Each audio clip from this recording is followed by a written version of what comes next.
جب امانت سونپی جائے تو وہ اس میں خیانت کرے، وَإِذَا حَدَّثَ كَذَبَ، اور جب بات کرے تو جھوٹ بولے، اور جب عہد کرے وعدہ کرے تو اس کے خلاف کرے، یعنی وعدہ خلافی کرے، اور جب جھگڑے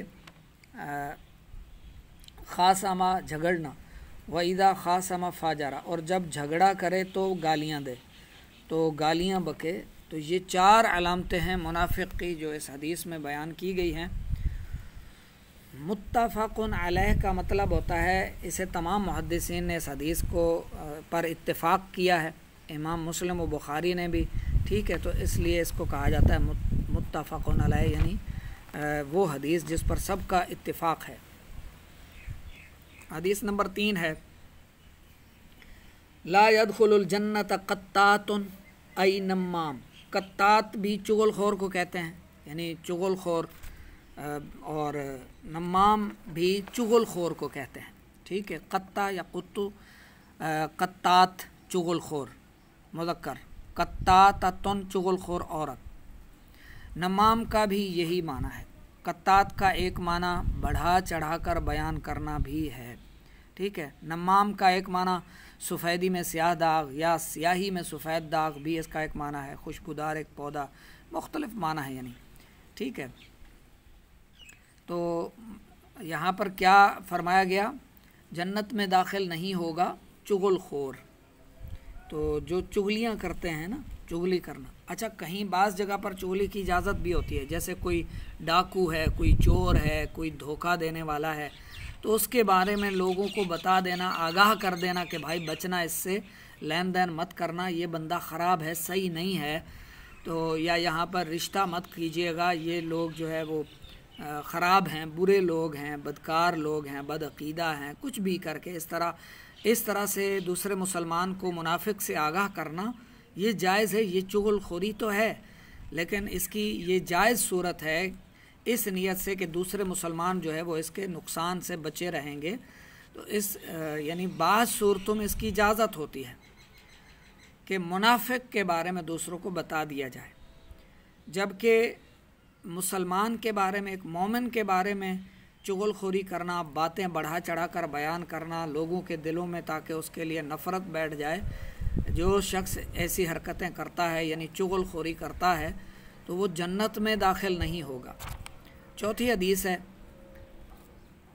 لیس المؤمن بالطعان وللعان وللفاحش وللبذی۔ فرمایا رسول اللہ صلی اللہ علیہ وآلہ وسلم نے کہ وہ مومن نہیں ہے جو تانا دے، جو لان تان کرے، اور جو فحاشی کرے، فاحش ہو، بری حرکتیں کرے، بدکار ہو، اور ولل بذی، بذی کا معنی بد اخلاق، بد چلن، بد زبان، اور بد اخلاق ہو یا بد چلن ہو، وہ مومن نہیں ہے۔ اسے امام ترمذی نے نقل کیا اس حدیث کو۔ اچھا، تانا دینا، آج کل تو نیکیوں پر بھی تانا دیتے ہیں، کوئی اچھا کام شروع کر دے اس پر بھی تان دنی شروع ہو جاتی ہے، دیکھو جی داڑھی رکھ لی اس نے، تو ہاں جی یہ تو اب نماز پڑھتی ہے، ہر وقت بیٹھی ہے مصلی پر، ہر وقت بس قرآن پڑھ رہی ہے، تو تانے دیں گے۔ اور تو تانا دینا بھی بہت عام ہو چکا ہے، لان تان کرنا، جس کو بھی دیکھو آج ہر ایک کو لعنت کر رہا ہے، کوئی وزیروں مشیروں کو لعنت کر رہا ہے تو کوئی کسی کو لعنت کر رہا ہے،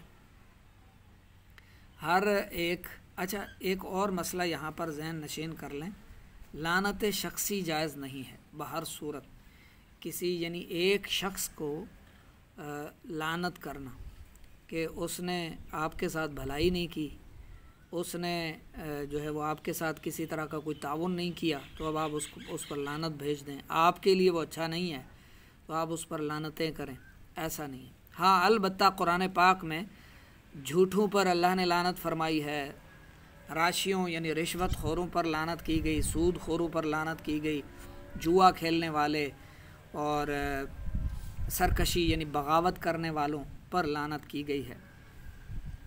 بہرحال لعنت بھی ایک بد دعا ہے، تو لعنت کا اگر وہ اگلا شخص حقدار نہ ہو، مستحق نہ ہو، تو جو لعنت کرتا ہے یہ اسی پر لوٹ آتی ہے۔ صحیح ہے، تو آگے چلتے ہیں حدیث نمبر 5 کی طرف۔ فرمایا لیس الشدید بالسرعۃ، حقیقی پہلوان وہ نہیں ہے، انما الشدید الذی یملک نفسہ عند الغضب، بس بے شک پہلوان وہ ہے جو اپنے نفس کا مالک بن جائے غضب کے وقت، یعنی غصے کے وقت، یعنی جو اپنے غصے کو پی جائے، اپنے غصے پر قابو کر لے۔ اچھا، یہ الذی یملک نفسہ، اپنے نفس پر قابو پا لینے سے مراد اپنے نفس کو غلام کر لے، اپنے نفس پر غلبہ حاصل کرے۔ ظاہر غلام کا کام ہوتا ہے اطاعت کرنا، جب اپنے نفس کا مالک بن جائے گا، اس سے مراد خود پر قابو رکھ لے گا، نفس کو اپنا غلام بنا لے گا، تو ظاہر غلام کو جو حکم دیا جاتا ہے وہ وہی کرتا ہے۔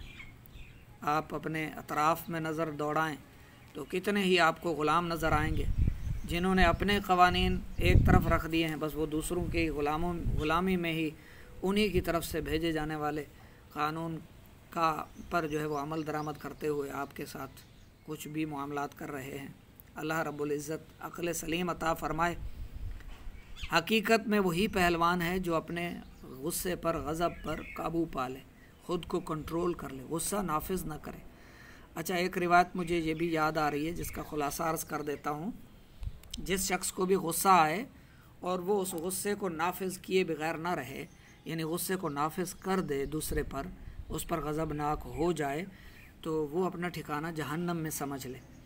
یعنی جس کو غصے پر کنٹرول نہیں ہو سکا، وہ اپنے غصے پر قابو نہیں پا سکا، بلکہ اس کو نافذ کر دیا دوسرے پر، اس کو نقصان پہنچا دیا بغیر قصور کے، بغیر کسی جو ہے وجہ کے، بس صرف اس نے غصہ دلایا اور اس نے اس پر جو ہے وہ چاٹا مار دیا، اس کو مکہ مار دیا، اس کو گالیاں دے دیں، اس پر غصہ نافذ کر دیا، تو اس کے لیے جہنم ٹھکانہ ہے۔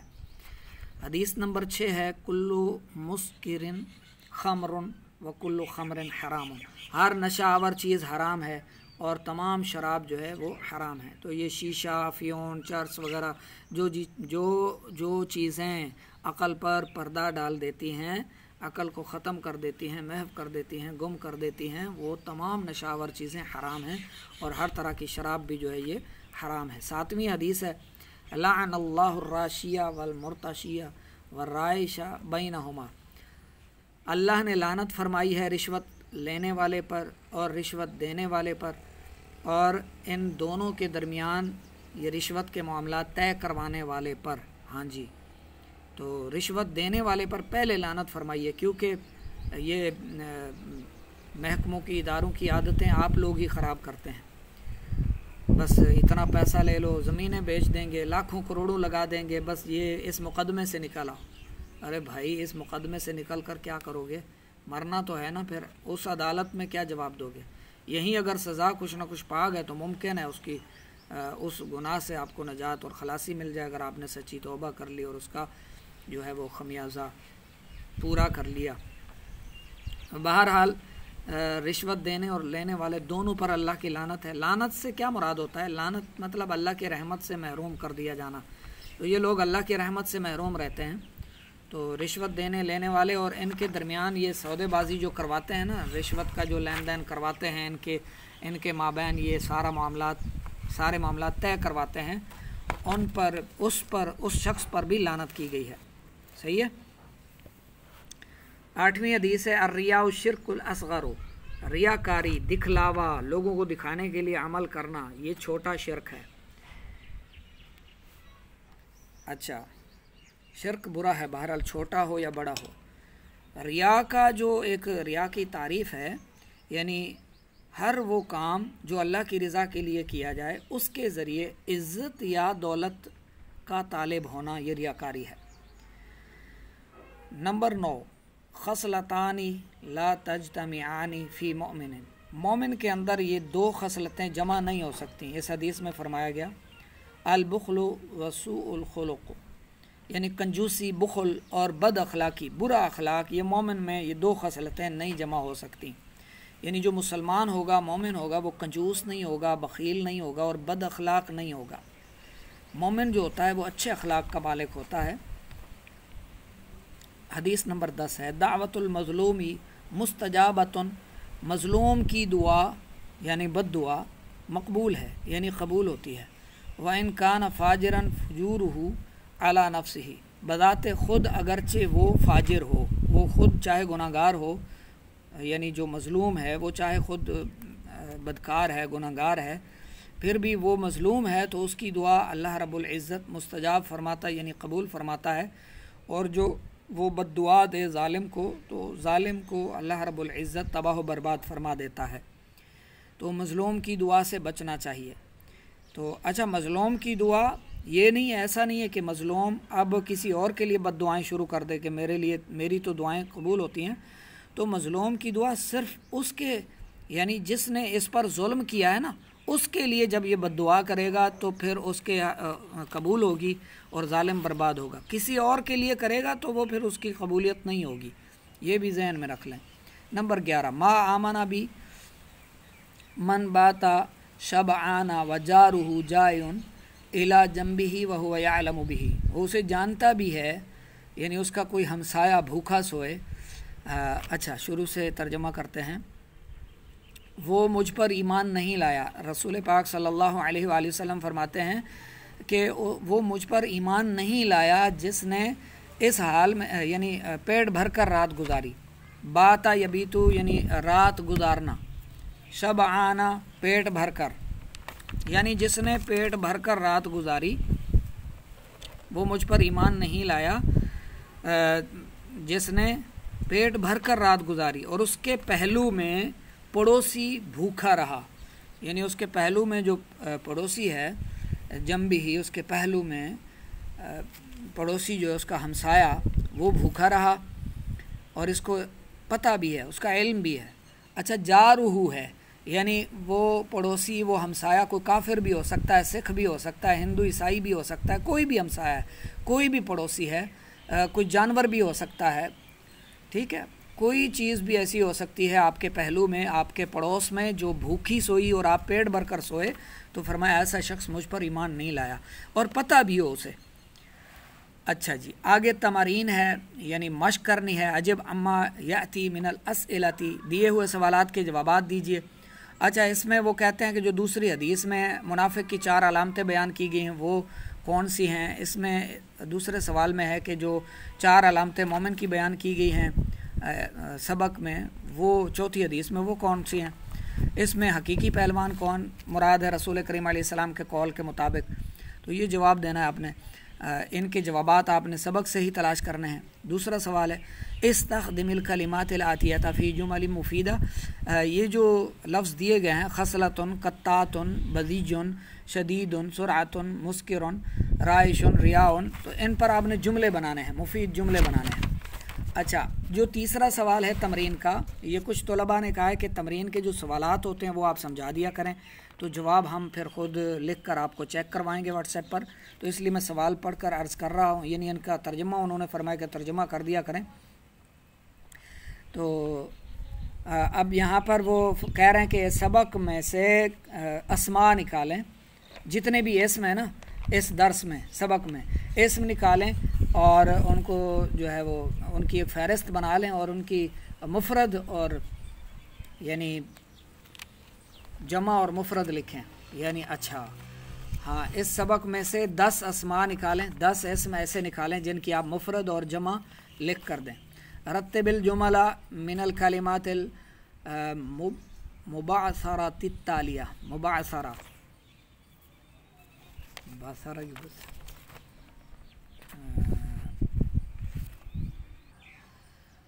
یہ بعثرہ یبعثرو سے ہے، مطلب اس کا ہوتا ہے بکھرنا، بکھرا ہوا ہونا، ٹھیک ہے، مطلب آنے والے یہ سوال کا ترجمہ آپ سن لیں بامحاورہ کہ دیے ہوئے سوالات، دیے ہوئے جو کلمات ہیں بکھرے ہوئے، ان کو ترتیب دیں، ان کو ترتیب دیں، آگے پیچھے بکھرے ہوئے ہیں، ان کو آپ نے ترتیب دینی ہے۔ سوال نمبر 5 ہے، سبق جو ہے اس میں سے اسم فاعل نکالیں۔ اچھا، جو اسم فاعل ہیں سبق میں سے وہ آپ نے نکالنے ہیں، ٹھیک ہے، جیسے فاحش ہے، رائش ہے، مومن ہے، منافق ہے، مسکر ہے وغیرہ،